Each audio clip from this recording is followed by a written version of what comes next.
Welcome to the Beyond the Lines podcast. We're in a world with so much hate, so much tension. We want to learn how to love beyond the lines. We all have these lines in the sand where we don't want to go past this line, where we can't love this person past this line, where that person is over there and we can't touch them at all. And that's what we want to talk about and the things that we want to conversate about. So thank you for joining us. My name is Pastor DJ Hayward. This is Jonathan Miller on my right, and the wonderful and the awesome Diana Oestreich on my left. And we're going to have a fun conversation today. I'm so excited to have this conversation with you. I read your book, which is right here, Waging Peace. And man, I was really challenged by how you took this posture that you're going to love people who are different than you, that you didn't understand, and you really had to walk through some really hard things. And so I want to start there. Let's talk about some of the things that you had to rectify or come through in your life to kind of get to the place where you are today. That is such a good question. I have like 6 different places I could start. Yeah. But just to give you a little bit, because I think that oftentimes we just need to acknowledge where we're located in our culture and in our world. And so my culture was a really small rural town of 8,000 people in Minnesota. I went to a cute little country Baptist church, about 50 people. And that's really where I learned to love God. And I also learned that the world is pretty black and white. So, you know, if people didn't vote like us, then they were obviously wrong. And if people worship down the street in a different building than us, then, you know, they weren't doing it the right way. And if people didn't baptize the way we did, then... So I look back now and I really learned to love God, and I really love the people who taught me a lot about faith. And as I've gotten older, I realized that I was given a black and white view of the world that was pretty exclusive. And that made it really hard for me to see other people's humanity. And it made it really easy for me to disconnect God's concern for people who voted differently or were or like had a different kind of faith or just like lived across town. So I could just really disconnect myself from God's love and concern for how they're doing, if violence is happening against them. And so all of that really changed when I was deployed to the Iraq War at 23 years old. So you guys look very young to me. And so at 23, I thought I was an adult. Like, I knew what I knew. You know, like my perspectives were just really the truest true there was, really, because I had been handed these. Oh, and I should tell you that I was a 3rd-generation Army veteran. Yeah. So my mom and my dad served in the military. My uncles, my cousins, my grandpas, just like our family tree was a little bit of an American flagpole. It was just part of our culture. Yeah. So I had joined the military to pay for college when I was 17. So by the time I was pretty much done with my 6 years of enlistment, and that's when the U.S. started the preemptive strike, where we didn't declare war in Iraq. We just preemptively mobilized like 100,000 troops overnight. And my little National Guard unit was one of those. And so I found myself thrown into a war at 23 when I thought I was an adult, you know, and now I look back at it, I'm like, baby, like I was just a baby. But I was thrown into a war overnight, and I was a combat medic, so I had responsibilities to keep my 100 soldiers alive in my company. So one of the first things we did when we got there, we were going to convoy into enemy territory. And the night before we were getting our last safety briefing. And at the very end of the talk, the sergeant said, I hope you understand that one of the tactics of the enemy is that they push little Iraqi children in front of American trucks in order to slow down or stop the convoy, and then they ambush the soldiers at the rear. He said, I hope you understand your duty to keep the convoy rolling at all costs tomorrow.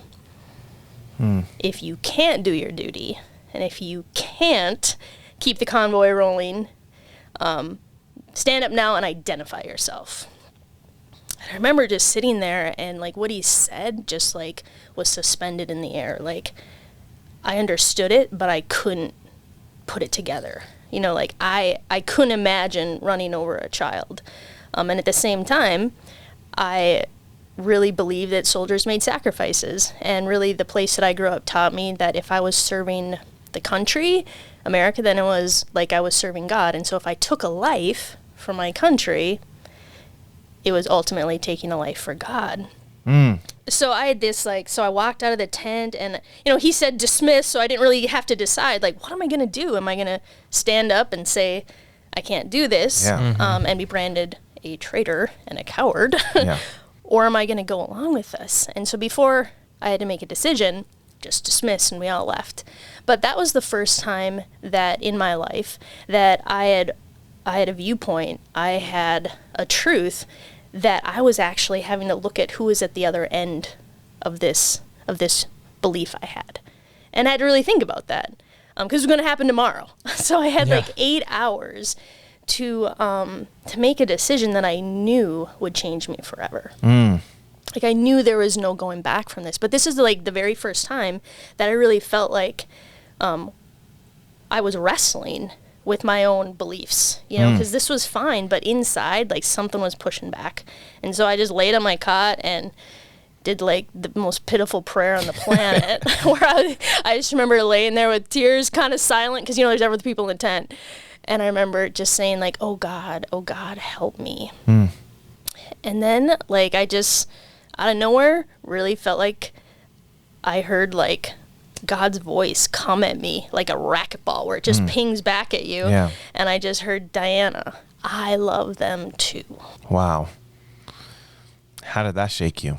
Well, in a minute, I just felt like the tension melted. Like I just felt like there was this peace, because deep down I knew it was true. Like I had learned that, like, God is love, and I learned that Jesus calls us to love our enemies. So, like, there was this truth in it that I just was like, oh, like, that's true. But I was like, wait a second, God. I'm like, we believe in this, okay, God? But I felt like God was really standing in front of my own beliefs and asking me to do something different. So that was really the first time that I felt a tension between what my country was asking of me and what God was requiring. And that's, man, that is I mean, you've already described it, but that's a hard decision to make anyways. I mean, when you're learning about the war going on and about the enemies, you're hearing about men with guns shooting at each other. You're not thinking, I'm going to go have to run over a child and make that decision. Like, that's not what you're told about war when you've never been a part of it. That's not the reality that you think is going on, is that that soldiers have to make a decision to take a child's life who has not made any decision about war. They just either been shoved into it, or they've been impressioned or something along those lines. It's like, wow, that and that was like pretty much the opening of your book too. It's like that decision that's there, and it's not something I ever thought about war. I don't know what I would choose, because I think the reason they're saying that, and you would agree with this, is because they don't want the guys at the back to all die, right? To be ambushed and die. That's a decision. It's like, okay, choose between the guys on your team or this child. How do you make that decision? And quite an impossible choice. It's impossible to be put in. Whose life will you take, and whose life will you protect? And not in a theoretical check the box theology way, but I had to make that was the reality of it. And so I think that was like the first time that God was really helping me see the person I'd been told to see as my enemy, the person I'd been told to see as collateral damage, the person that I've been told to not count the cost of their life. Because when it comes to like my guy's life or your guy's life, there's people that we just ignore and don't count that their lives matter, that their lives are just as sacred, and that God is cradling their future, and he has just as many hopes for them, for mercy and forgiveness and redemption, as he's holding for me.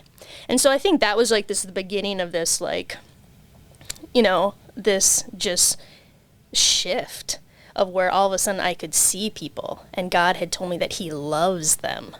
So what do? Except for agree with the God who created every single person that like, yeah, I think he does actually love them. I think I don't love them, but I do think that God loves them. And so that just shifted my eyeballs, and it shifted my allegiance. It really did change things for me. And yet I was still a soldier in the middle of the war, and nothing, like I couldn't change where I was, and I couldn't change what was required of me.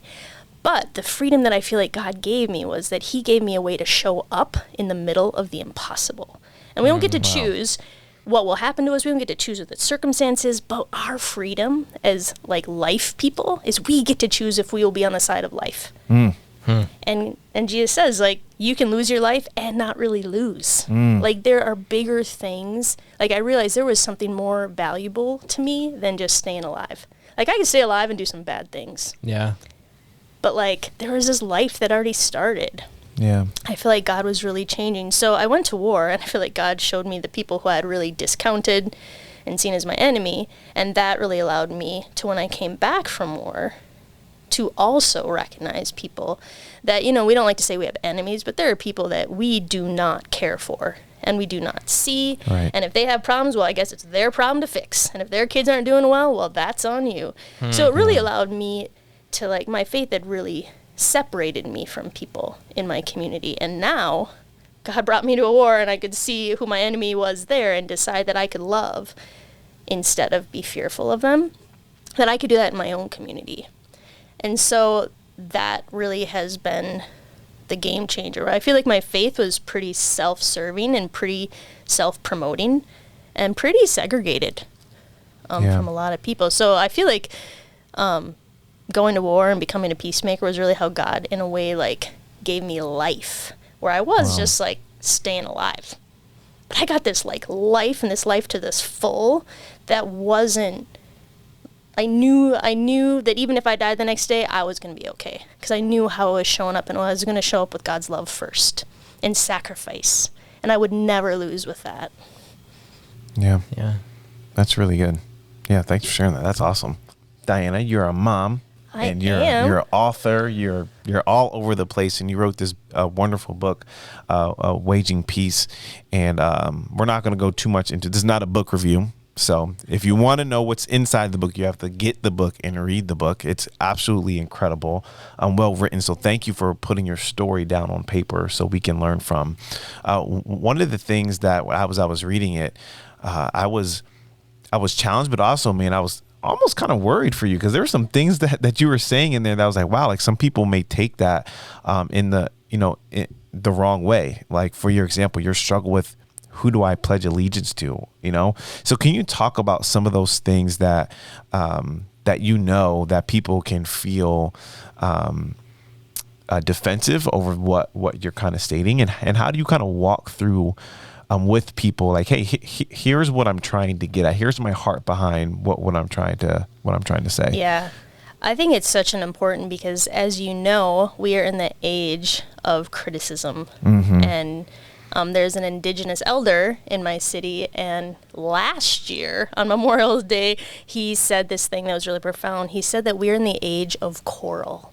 And Coraline is an old-timey word for fighting. And I was like, wow, we're in the age of quarrel. Like, people have their dukes up. Like, they're kind of, like, itching.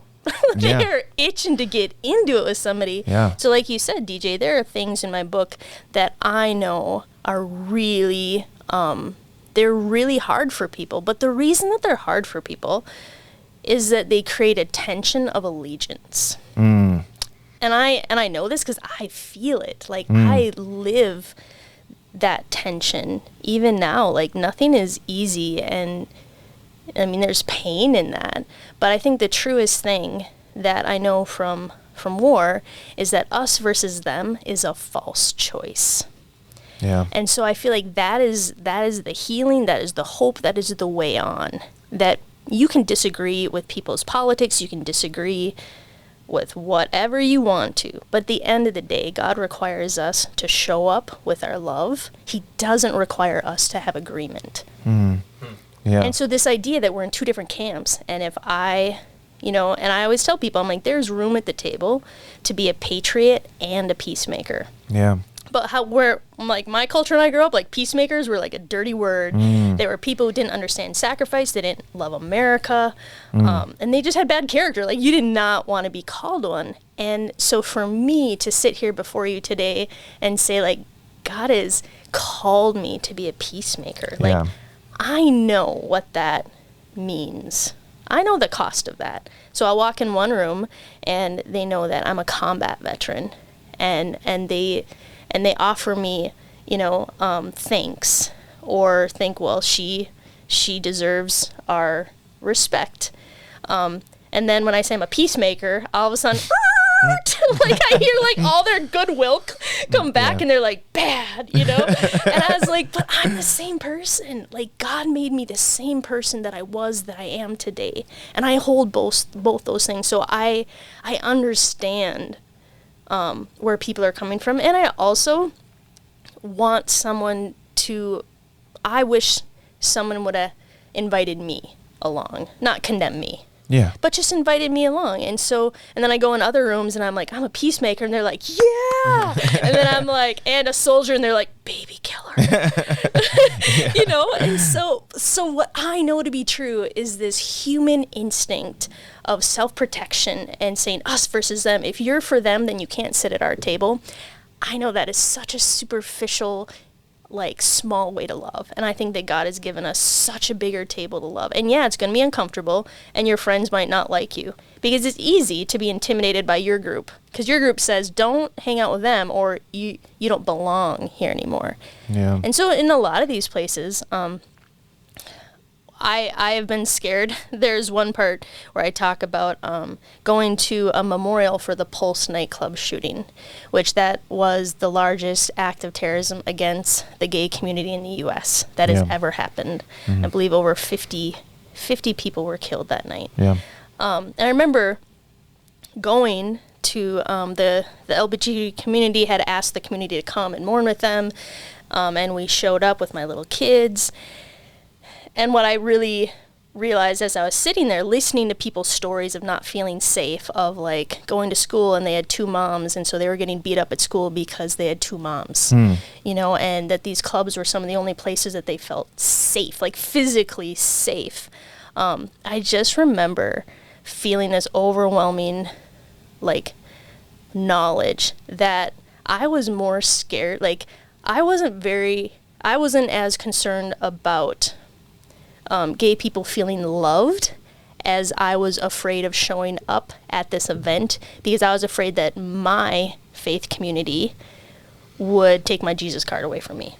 Wow. Like, I was more scared of being judged and how my group would treat me than I cared that this group of people are hurting and that this violence is going to follow them. And that broke my heart, because I saw, like, what was most important to me.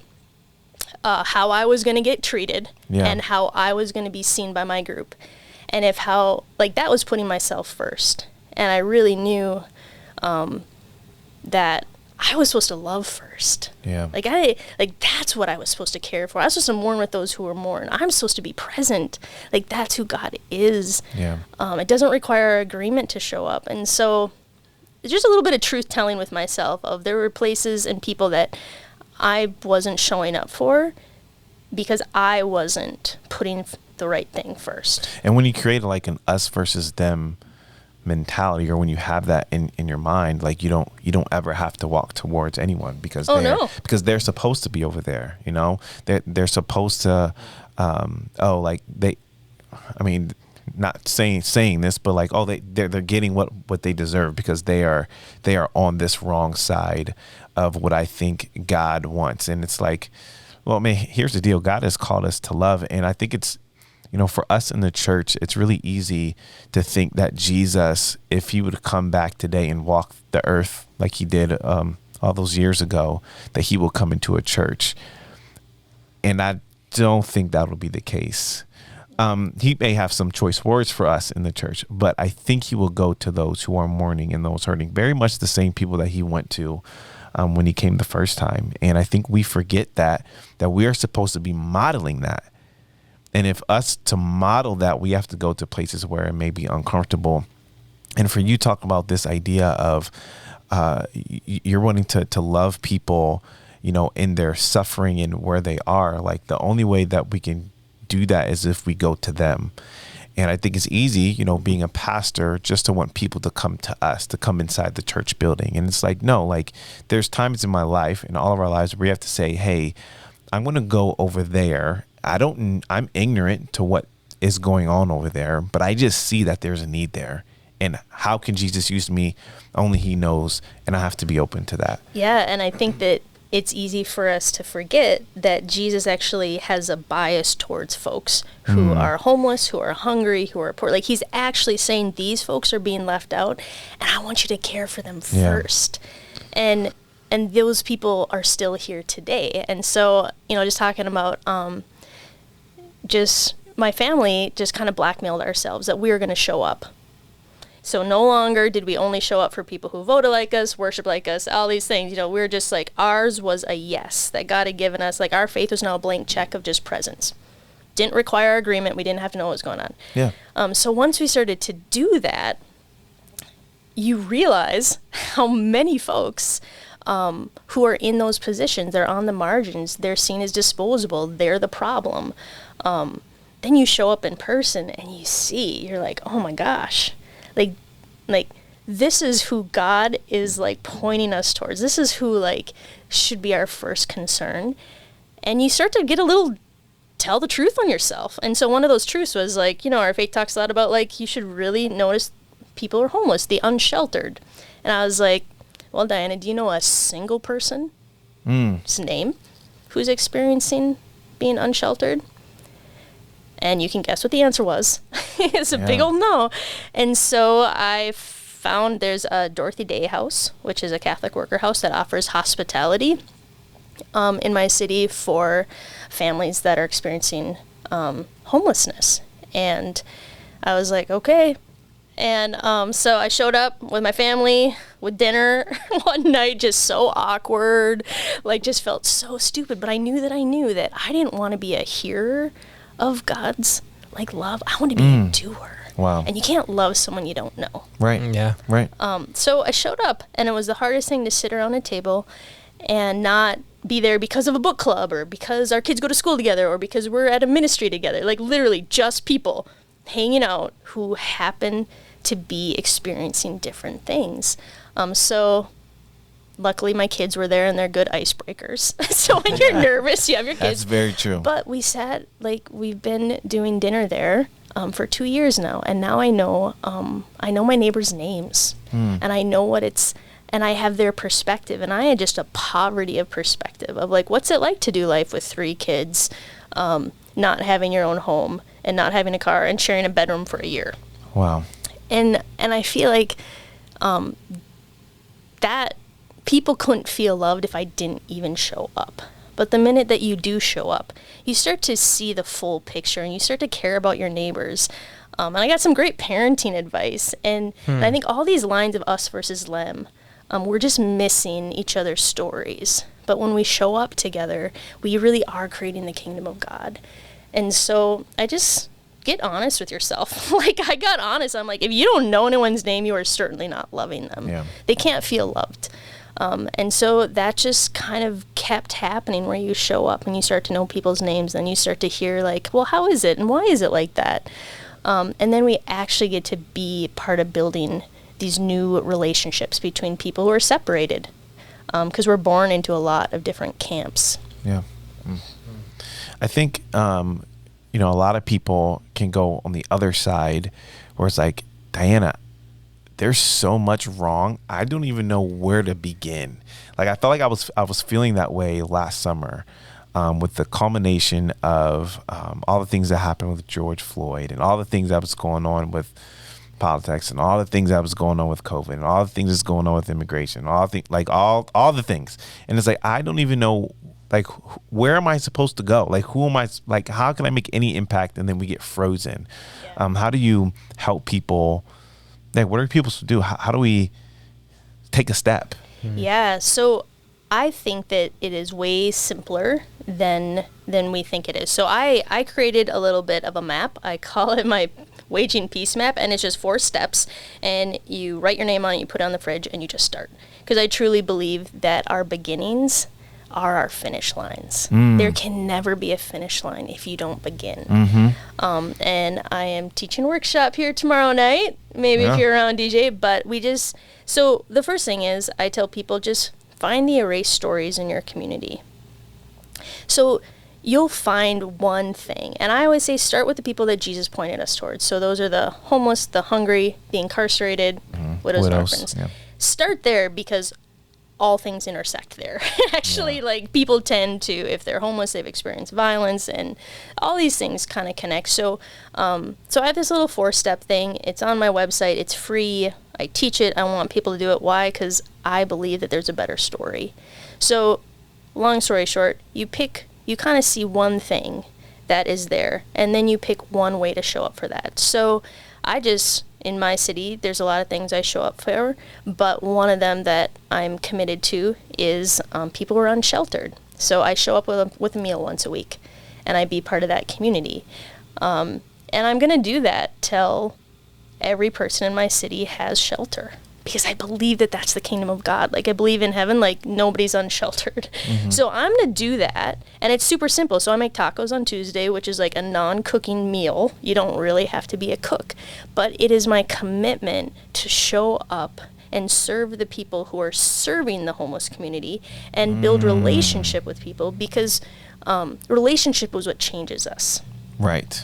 And so I'm going to keep doing that until every single person is sheltered, because I think that is dignity. That's so cool. And that is like the best thing I think is possible. And I think God's got wild plans for our cities. So I'm going to keep doing that until everybody is sheltered or I die.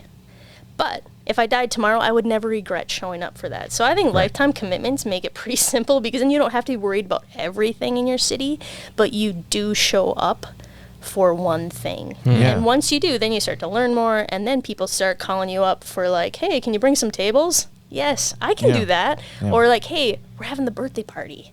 And when communities like invite you to celebrate, then you know that you've built some like real relationship. And I think that that's how we change things. So you don't have to get frozen by every issue, but you do have to choose one, and you have to show up. And I think that's what really transforms us from kind of like frozen in the headlights or hearers of God's will, but not doers. So and then like we live into the next reality. You know what I mean? You can't just sit and like hashtag yourself to death. Like, human beings are so much more fun, and I think that God's put it in us to actually experience stuff together, and it'll change generations. So you committing to show up for one thing in your community will change your family and your friends, because now these people matter, and now your friends have to deal with the fact that you care. And I think generationally we're going to see the things we want to see happen. And our kids are going to be proud of us that we didn't keep pushing off the things that God has asked us to care about to somebody else, or a different, you know what I mean? Well, that'll get fixed someday. It's like, no, like, I think God's asked us to like co-create with him, to partner in kingdom making. And like, that's going to be where we get to live the best. So I have a follow-up question to that. But before I do, I think you mentioned a website. Yeah. What is your website so people can find that? It is dianaoestreich.com, which is tricky spelling. So you'll put it in the show notes. Okay. You hear that, Spencer? You're gonna put it in there. Cool. And I also just started. It's called the Waging Peace Project, and it's exactly what you said, DJ. Of like, how can we take like a kindergarten class to a book club, to a church, to a civic group? Like, they are the people that God's put in their community to actually grow the kingdom. So like, how do we do that? And then I just come and do the workshop, and it's a 4-step process.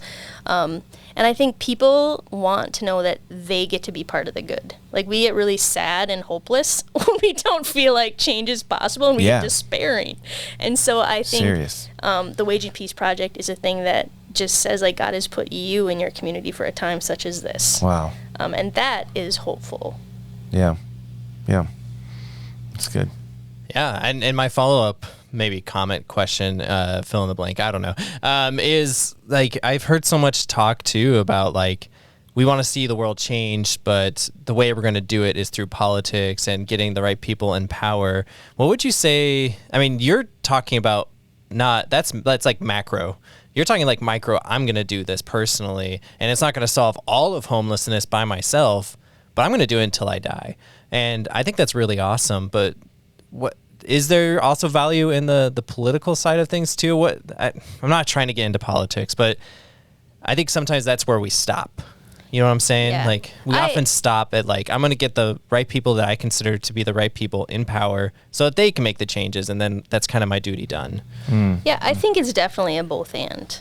Yeah. I think we need to be tithing our time to the community, not just your church's ministry. Because guess what? The community knows churches care about their own stuff. What they are unsure about is if people in the church actually care about what's hurting them. Their community. Yeah. So I think have that local commitment and then also national and global. I think it's definitely both and, because I'm really glad that people elected officials to allow women to vote. Really glad they did that work and they didn't just be, well, just pray about it. It's like, no, I think that we really can create societies that honor people's dignity. And I think that we can't look away from that. So, like, more of that. And politics is part of the power we've been given to do that. So I think that we should do that. And you should also be putting your money where your mouth is. Like, there's this part, my favorite part in the Bible is Luke 6, where Jesus kind of lays down. He's just like, hey, to you who are ready to hear the truth, I tell you, love your enemies. And then he kind of says it again. And then a paragraph later, he's like, hey, why are you just nodding at me in Bible studies, but you're not actually doing it? And I was like, whoa, that's pretty. He's like calling it out here, I'm feeling it. Yeah. And then he ends with saying that these are not merely additions to your faith, but loving your enemies. This is foundational. And he ends with the parable of the builder who built his house on the sand. Yeah. So I think there's a power of change, of honoring people that we see as our enemies, like in our communities and politically and globally. Like when you see somebody actually care about someone who's different than them, like you feel it. You're like, that is not normal. What are those people doing? Yeah. Well, it only points back to the supernatural love of God that is boundless and for us, that has the rain fall on the righteous and the non. Yeah. And so I think we absolutely need to be doing that politically, nationally, globally, and locally. And I don't even think it's that hard. I think we've just been told that we can't do it and we're too little. And like, I don't believe it. Yeah. Because all the great changes have come from a very small group of people who have not just said the name of Jesus, but like lived out the posture of Jesus. Yeah. I think we can do it. Yeah. Thank you for believing in us. Because we need someone to. Yeah, for sure. So how has this, you talk about your family, a beautiful family, and how have they kind of taken on, obviously this is like probably a family journey for you. So how have you guys as a family, like, how has it been, through your journey of transitioning and trying to transforming your mind, renewing your mind, and then also kind of raising two boys inside of this world? So how has it been? How do you do it? The last 4 years have been really hard. And if you read my book, you'll see the photos of these cute little elementary schoolers, because that's the ages that they were when we really started showing up for the first time to these marches or to these vigils, so I think that the greatest thing is that when I had come back from war and just trying to heal and figure things out, I had these two little boys who were like, what's war, mama? What's a gun? Did you use one? And I think that, a lot of parents can be like, I don't know, honey, but like, I did know. And so I think that God did a lot of healing where if I could explain it to my sons, and if I could give my sons what I most wanted to give them in the world, that was me figuring out what this was. And so I always told my sons, I said, there's no such thing as good people and bad people. I'm like, God created every person, but we do have actions, and every day I'm like, you're gonna think of little kids who like to hit each other with sticks, okay? And so I was like, so every day, like, you have to decide whether you are gonna use your hands to break someone's world in half, or you're going to use your hands to build someone up. That's so good. So That is so early, good. so early on, we took away this us versus them. They're like, good guy, bad guys, kill them, good guys, us. Like we pointed out that like God made people good. God loves us. Yeah. But your actions, those are yours. And you have to be accountable to what you do with your actions. And so I think that always allowed them never to like throw someone under the bus. Yeah. They'd be like, well, that kid did that. I'm like, yep, that's his action. That's not who he is. And then one of them like, hauled off and hit the other one. And I remember hearing, because we're no longer going to do that old war mentality. So I heard my husband being like, why can't you hit your brother? And this little snivelly, older brother is like, because it's wrong. And he's like, no, because he is God's son first. Yeah. He's God's son first. So like, you don't get to hit him, Yeah. And so just rearranging how we relate to each other, changed my family. And so the decisions weren't easy, but I also know that arming them with love to go out into this crazy world, that is a freedom that not many people have. And I'm Yeah. like, that is your faith in action. That says that like, you don't have to hurt somebody when you're mad or when you're right. And that is submitting to God in a way that you won't see. And so, and I am raising my black son to know his worth in this world, and I'm raising my white son to work for justice, because these two things are connected. Yeah. Like we're not one or the other. Like Yeah. we have this this fullness that has to be worked out and made right, and we got to be truthful about it. So right Yeah. now they're like 12 Yeah. and 13, so like teenagers who take no BS, So like trying to explain to them why the adults are doing what they're doing. Yeah. That'll put you on it. But I also think that they have this, like, it's really normal that when violence happens or in the community, it's really normal for them. They're like, oh, we're going to show up in the candles, right, Mom? And I was Yeah. like, yeah. Yeah. So because we've been doing it since they were young, they see that if something bad happens, we don't have to be sad at home about it. We show up as a community, and then they always sing, I don't know why Amazing Grace happens at like every vigil I've Yeah. been, and we light candles, and everybody walks away knowing that the light is greater than the darkness. Yeah. And so I think that it's not easy, but raising them to be peacemakers and to show up has only given them more security that, yeah, bad things happen in the world, but I don't got to be scared about that. It will always happen because I know that we're going to show up with love. We're going to show up to sing together. We're going to show up and say that we want to build a better community where this violence doesn't happen to anybody's kids.